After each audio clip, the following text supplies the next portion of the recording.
Veç se për gëzimeve për ekspozitën e çelur në Bruksel për 100 vjetorin e pavarësisë, kryetari i Partisë Socialiste Edi Rama ka marrë sinjale pozitive që Shqipëria në këtë vit jubilar të marrë statusin e vendit kandidat drejt Bashkimit Evropian. Në konferencën e parë përshtyp pas takimeve me zyrtarë të BE-s, kreu i opozitës i u referua takimit me komisionerin për zgjerimin Stefan Fyle, kur tha: Mora nga komisioneri Fyle një mesazh inkurajues për mundësinë që Shqipëria të mund të kaloj këtë herë provimin e vjeshtës, duke vazhduar këtë përpjekje deri në sekondën e fundit.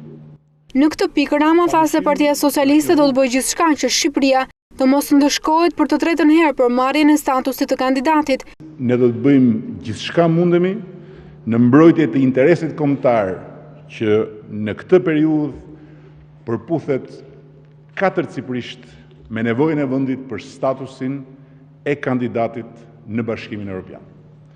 Duke ju referuar akuzave të mazhorancës për mos votimin e ligjeve me 3/5 nga opozita, me synim bllokimin e integrimit, Rama tha se betejë e Partisë Socialiste nuk është për ligjet, por për një Shqipëri europiane. Shqipëria europiane për ne është një vizion shumë më i gjerë dhe shumë më i thellë se sa një listë ligjesh që duhen miratuar, por që pastaj nuk implementohen asgjë kundi.